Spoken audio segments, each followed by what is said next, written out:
Ben ritornati con noi cari telespettatori, eccoci nel nostro spazio di approfondimento del patronato, questa volta dell'INAS e del CAF. In realtà è uno spazio dell'FNP CISL che dedica, perché deve dare di tante istruzioni per l'uso appunto a queste due entità che fanno parte sempre della CISL del Veneto. Allora, gli argomenti da affrontare sono importanti, che poi quando parliamo di patronato INAS e parliamo di CAF sappiamo che ci sono anche delle scadenze ben precise da rispettare, ci sono delle novità normative che possono interessare per, chissà, per ottenere qualcosa in più quando si va a pagare le tasse, per insomma avere una pensione o comunque una entrata più corposa. Staremo a vedere quello che ci attende. Intanto vi presento le nostre ospiti. Allora, abbiamo il piacere di avere qui con noi in studio Michela Vaccari, che è responsabile del INAS CISL di Vicenza. Grazie di essere qui con noi. Grazie, buongiorno. E abbiamo collegata invece con noi Giulia Zago del CAF CISL di Padova e Rovigo. Ben arrivata. Grazie, buongiorno a tutti. Allora, a questo punto io direi di incominciare però prima di tutto a spiegare la differenza, perché si possono commettere degli errori effettivamente, nonostante sia tanto tempo che ne parliamo, anch'io commetterei l'errore quando alcuni telespettatori lo chiedono, tra il patronato dell'INAS e invece il CAF. Proprio c'è una distinzione di competenze. Visto che lei è qua in studio, dopo diamo la parola al CAF, partiamo subito con l'INAS, che cos'è e soprattutto quali sono i dilemmi esistenziali, le problematiche, perché quando si parla di queste questioni per le persone sono veramente difficili da risolvere, sono di vostra competenza, INAS quindi. Sì. Allora, intanto il patronato INAS è un servizio della CISL ed è il servizio che si occupa di previdenza e di assistenza.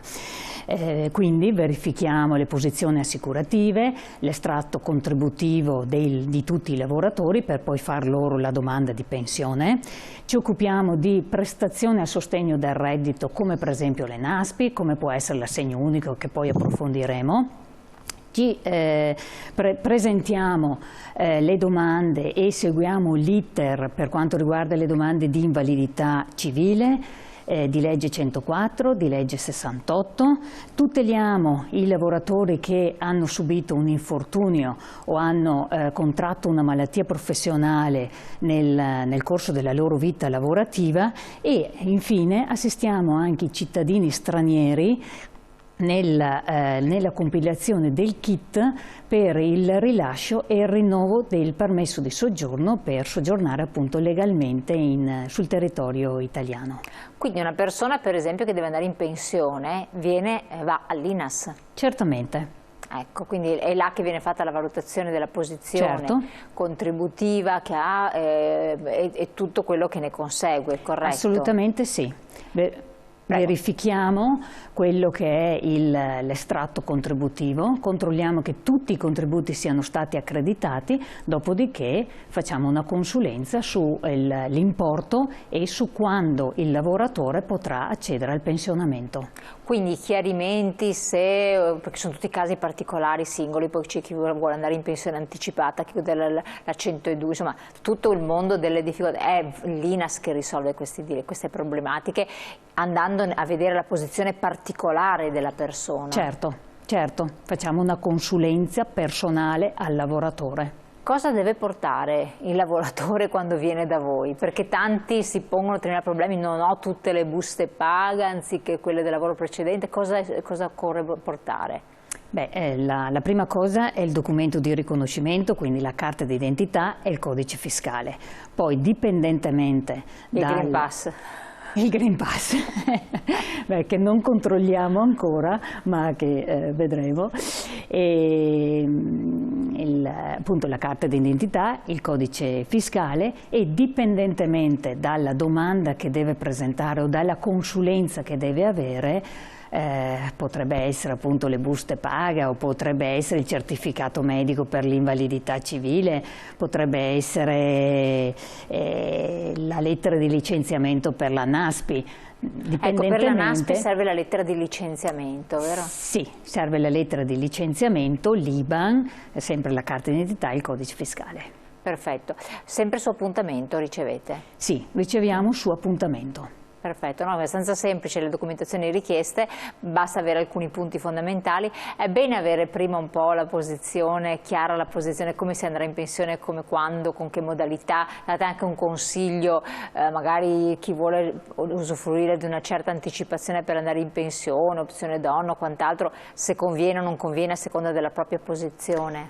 Certo, quando le persone si rivolgono a noi hanno una consulenza completa rispetto alla loro posizione. Ci possono essere persone che hanno spezzoni di vita lavorativa diversa e quindi, che ne so, hanno lavorato un periodo come lavoratore privato e poi sono passati al pubblico, quindi verifichiamo se c'è da fare la ricongiunzione, se c'è da fare una pensione in cumulo, se c'è da fare una pensione in totalizzazione, vediamo e facciamo una consulenza decisamente approfondita. Tanto lavoro. Sì, tanto lavoro. In più la cosa fondamentale che voi fate anche l'ISEE. Sì, lo fa il CAF l'ISEE. Lo fa il CAF, quindi voi non vi occupate di questo? Esatto. Però può servire anche per qualche posizione vostra l'ISEE oppure non serve? Beh, lo vedremo appunto nel corso della puntata, nel momento in cui c'è bisogno di fare l'assegno unico per quelle famiglie che hanno i figli a carico, per la determinazione dell'importo dell'assegno unico occorre l'ISEE. E quindi a questo punto entra in gioco. Entra in gioco anche con voi, quindi anche con l'INAS. Perfetto, adesso invece vediamo rispetto all'INAS che cosa fa il CAF, quindi quando invece scegliere di andare al CAF. Dichiarazione dei redditi lo immaginiamo, ma entriamo più nello specifico. Che cos'è? Sì, allora il CAF è il centro di assistenza fiscale, per cui il punto di riferimento di tutte le pratiche fiscali, a partire dalla dichiarazione dei redditi, come diceva lei, quindi modello 730, modello redditi persone fisiche, ma anche è un punto di riferimento per tutte le pratiche di successione. Ci occupiamo poi attraverso il nostro servizio casa dei contratti di locazione, sia abitativi che commerciali. Abbiamo e seguiamo il servizio Colf Badanti e non da ultimo, visto che lo stavate citando, noi ci occupiamo proprio di predisporre il modello ISEE. Ecco, questo tanto dibattuto modello ISEE, adesso entreremo anche nello specifico. Lei diceva anche delle posizioni delle Colf e delle badanti, questo è importante perché effettivamente molti cittadini non sanno bene a chi rivolgersi. È il CAF quindi che è l'ente preposto? Sì, noi ci occupiamo di dare assistenza, diciamo lato datore di lavoro, per tutto quello che è la posizione del contratto del lavoro domestico, quindi dalle colf, alle badanti, alle babysitter, all'assistenza alla persona. Quindi noi diamo assistenza alle persone sia che hanno necessità di anche informazioni, magari per regolarizzare un contratto che avevano già in piedi, oppure se hanno necessità invece di iniziare un nuovo rapporto di lavoro, noi diamo assistenza sulla tipologia contrattuale più adeguata in base alle esigenze, a tutti i riferimenti e gli aspetti poi previdenziali e anche gli effetti poi sulla dichiarazione dei redditi, quindi quali spese eventualmente possono essere detratte o dedotte dalla dichiarazione dei redditi del datore di lavoro e quindi avere una sorta di vantaggio fiscale, un ritorno un po' economico delle spese che devono sostenere, insomma. Perfetto, per andare a parlare di questo benedetto assegno unico familiare è necessario fare il passaggio con l'ISEE. E allora chiedo appunto al CAF, questo ISEE come viene determinato, che cos'è, che ci sono dei termini per farlo, che cosa implica, quali documenti è necessario portare, non si può barare, questa è una cosa fondamentale perché alcuni hanno detto ma se io non dico questo tanto comunque no, non lo si può fare, ci spieghi bene un po' come funziona. Sì. Allora, il modello ISEE è per così dire il prodotto della DSU. Cos'è la DSU? La DSU è la dichiarazione sostitutiva unica che si presenta a partire dal 1° gennaio di ogni anno e ha validità fino al 31/12 dell'anno in cui si presenta. Nella dichiarazione sostitutiva unica si inseriscono tutti i dati reddituali e patrimoniali del nucleo familiare. Quindi patrimoniali anche? Patrimoniali ha detto?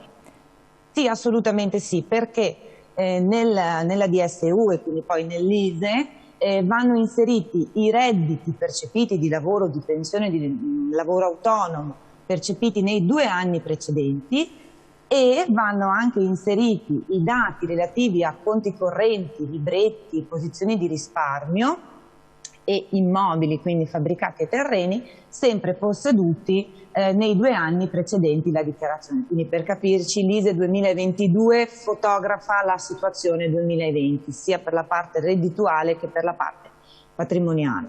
Come diceva lei, spazio per i furbetti ce n'è sempre meno, nel senso che nel momento in cui elaboriamo la DSU chiediamo ai contribuenti le certificazioni rilasciate dagli istituti di credito, dalle banche, dalle poste, e ci devono riferire il dato del saldo del conto corrente libretto, quello che è al 31/12/2020, e la giacenza media 2020.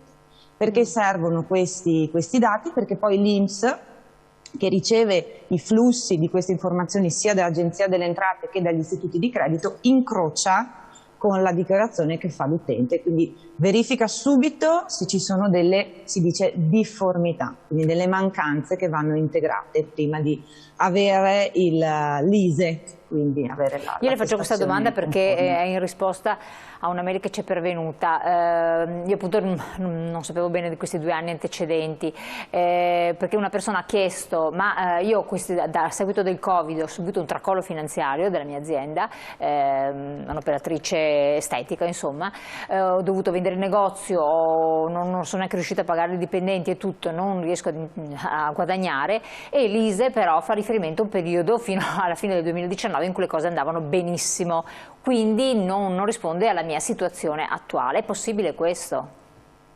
Allora, purtroppo la situazione che le hanno rappresentato è comune a molti. Allora, c'è una possibilità di attualizzare l'ISEE, che è appunto la presentazione a seguito però di aver già ottenuto un ISEE ordinario, quindi che fotografa la situazione dei 2 anni precedenti. C'è la possibilità di richiedere un ISEE corrente che va ad attualizzare i dati reddituali percepiti negli ultimi 12 mesi rispetto alla data di presentazione. Quindi, per capirci, se una persona presenta a gennaio 2022 un ISEE ordinario, dovremmo esporre i dati al 2020. Se però nel 2021 la sua situazione è peggiorata, è possibile richiedere un secondo ISEE, che si chiama ISEE corrente, in cui vengono appunto inseriti i redditi percepiti negli ultimi 12 mesi. Sono situazioni un po' particolari e complesse che valutiamo poi con la persona. Però, aggiungo che ci sarà una novità sull'ISEE corrente a partire da aprile, perché non solo si potranno attualizzare i redditi percepiti, ma si potrà attualizzare anche il patrimonio immobiliare. Perché tanti lamentavano il fatto che appunto avendo perso il lavoro, avendo subito delle diminuzioni dell'orario e quindi anche di reddito, dovevano attingere ai propri fondi, magari ai propri risparmi, per cui anche i saldi dei conti correnti dei libretti avevano avuto un drastico abbassamento, per cui da aprile 2020 si potrà presentare ISEE corrente anche per una diminuzione del patrimonio immobiliare. Perfetto, no, utilissimo questo chiarimento, speriamo anche che la nostra telespettatrice ma tanti altri che ci seguono abbiano recepito questo, quindi chiedere una visione dell'ISEE corrente. Effettivamente in questi 2 anni è successo di tutto e di più, per cui mi sembra anche paradossale fare riferimento a 2 anni antecedenti quando le cose dai dati economici risultano fantastiche fino a tutto il 2019 come non mai, quindi a noi bisognerebbe essere un po' più attenti al periodo. Allora, a questo punto, fatto l'ISEE, rivolti, che tra l'altro bisogna farlo entro che termini per poter accedere all'assegno unico? Si va all'INAS?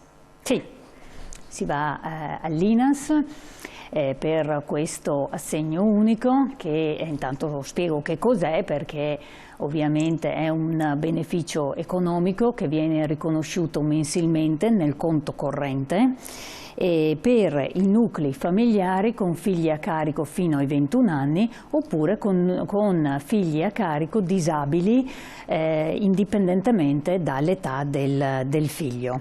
Viene erogato dal 1° di marzo del 2022 fino al 28 di febbraio del 2023 e viene calcolato, appunto, come si diceva con la collega e con lei, sulla base dell'indicatore del valore dell'ISEE del nucleo familiare.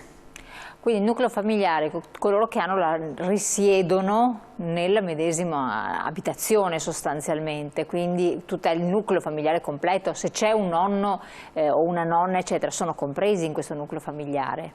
Ecco, si tiene, per quanto riguarda l'assegno unico, si tiene a riferimento il nucleo familiare che si tiene di quel momento, insomma, quindi i genitori sostanzialmente devono essere presenti, giusto? Sì, e comunque in base alla LISEE. In base all'ISEE, sì, quello che è dichiarato nell'ISEE. Sì. Allora, questo assegno unico familiare va a sostituire tutto quello che c'era in precedenza? Sì, va a sostituire tantissime istanze, 5 istanze che prima si facevano singolarmente e con l'assegno unico invece vengono ricomprese e vengono sostituite, che sono il bonus bebè, il bonus mamma domani, l'assegno al nucleo familiare per le famiglie numerose che si chiedeva al comune di residenza, l'assegno al nucleo familiare e anche le detrazioni fiscali. Questo vuol dire che dal 1° di marzo del 2022 nel cedolino della pensione o nel cedolino dello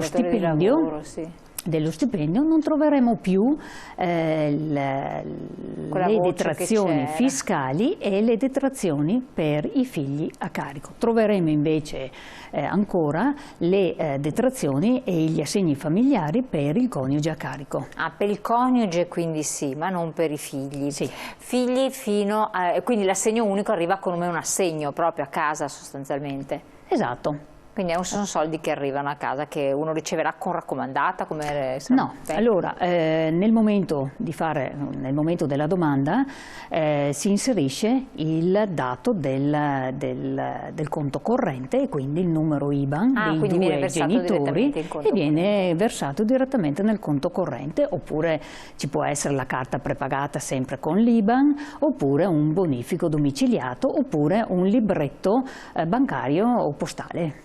Perfetto. 21 anni per quel che riguarda i figli, massimo 21 anni il figlio a carico.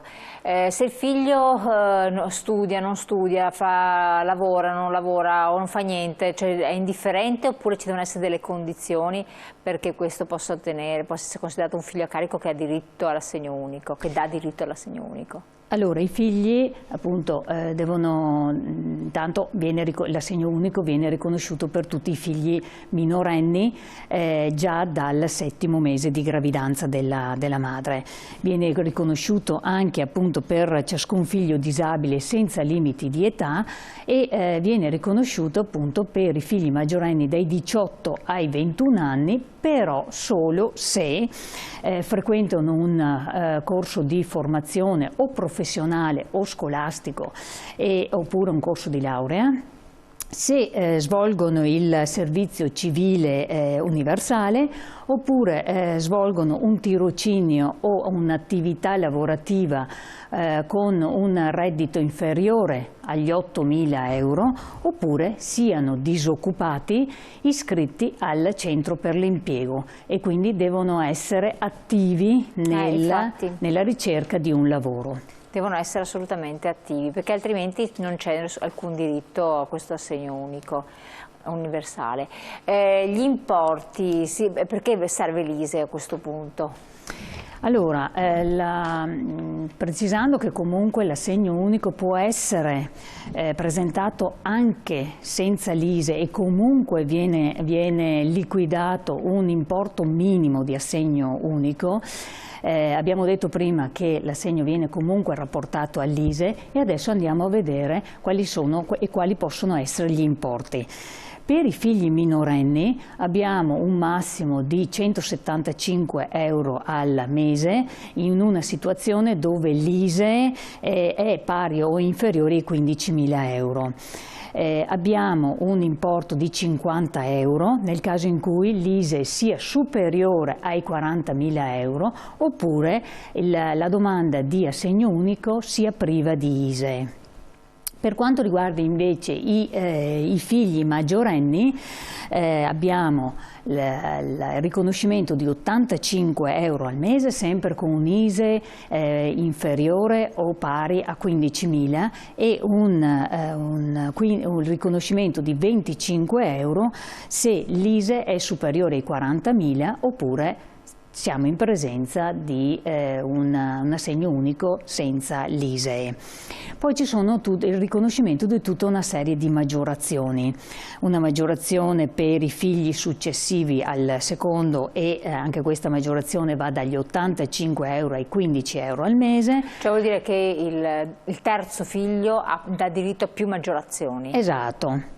Ad un assegno comunque più ricco, diciamo. Oppure abbiamo sempre delle maggiorazioni per i figli disabili che in base anche alla disabilità che hanno va da un importo di 105 euro ad un importo di 85 euro.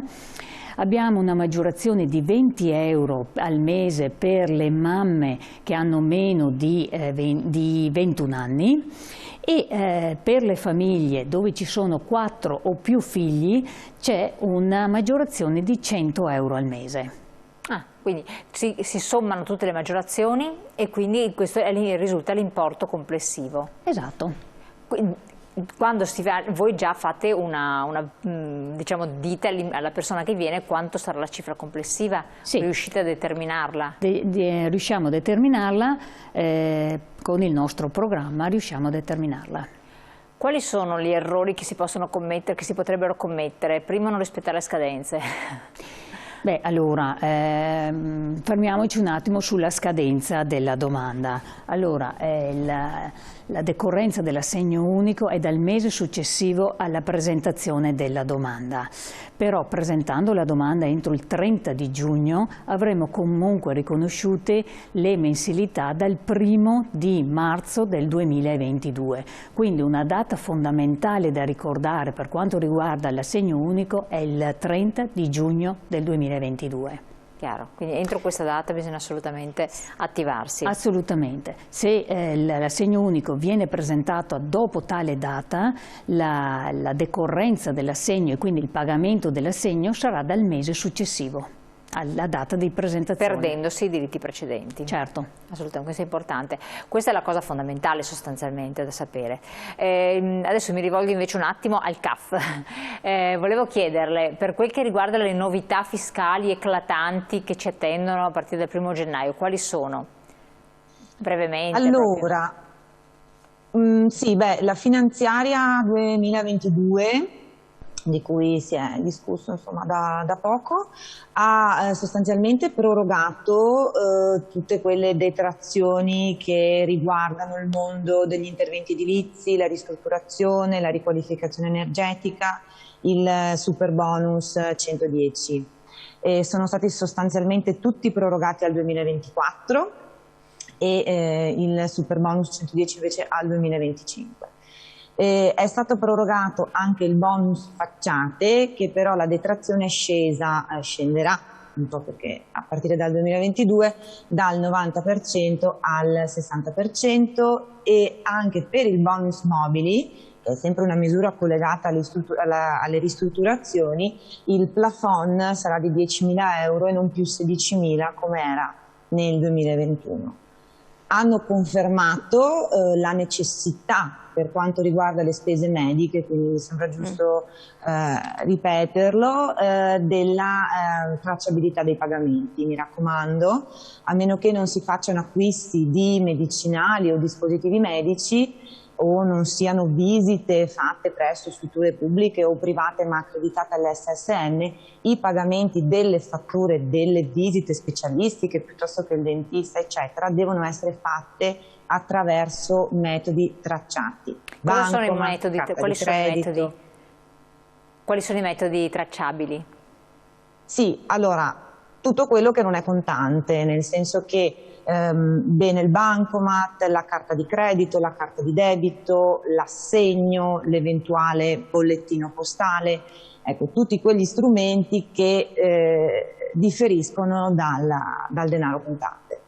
Perfetto, quindi questo è importante fare, ma la tracciabilità dei pagamenti vale un po' per tutto, per qualsiasi cosa, quindi è bene tenersi tutti i documenti che attestano questi pagamenti avvenuti, possibilmente con delle modalità elettroniche, no? Oppure col bonifico? Sì, assolutamente, quasi tutto quello che entra nel mondo 730 dichiarazione dei redditi chiede la giustificazione, il giustificativo del pagamento, quindi assolutamente sì.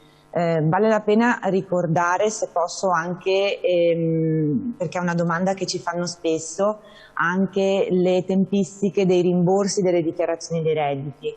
Vorrei ricordare che per i pensionati, a differenza dei lavoratori, il rimborso attraverso la pensione avviene dal mese di agosto, quindi agosto-settembre, a differenza dei lavoratori che comincia a partire dal mese di competenza a luglio. Quindi sono diverse. Le scadenze per la dichiarazione dei redditi, quella base 730, si sa qualche cosa? Perché le erano state prorogate? Sì, allora la scadenza per la presentazione del 730 ordinario è il 30 di settembre 2022. L'inizio della campagna fiscale, per quanto riguarda le nostre strutture, avverrà da aprile, dai primi di aprile, e secondo invece quanto riferisce Agenzia delle Entrate, il dato della precompilata sarà in linea a partire da fine aprile, inizio maggio. Perfetto, grazie mille. Pochi secondi alla chiusura, un consiglio invece dall'INAS, che cosa vi sentite di consigliare? Beh, assolutamente di presentare, come ho detto prima, la domanda di assegno unico entro il 30 di giugno del 2022. Quindi andare a prenotare, cioè chiamare e prenotare già adesso un appuntamento, perché sennò ci trovate l'intasamento totale, questo è importante. E invece per quanto riguarda le altre eventuali attività che voi svolgete, mi accennava il discorso per quanto le richieste di invalidità legge 104, vi occupate anche di queste?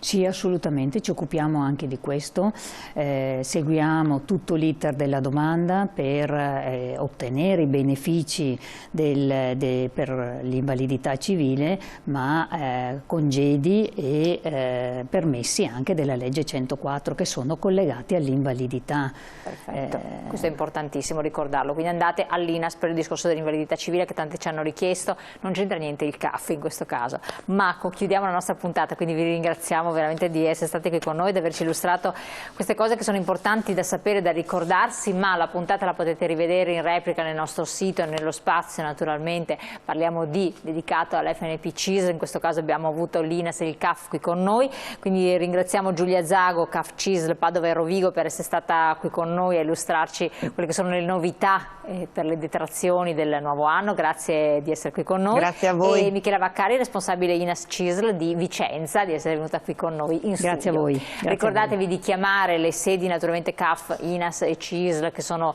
presenti sul territorio, avete visto i numeri telefonici che sono presenti, 800 24 93 07 è il numero verde, oppure trovate il sito. Eccoli qua vedete i numeri, mi raccomando. Grazie e buon proseguimento, alla prossima.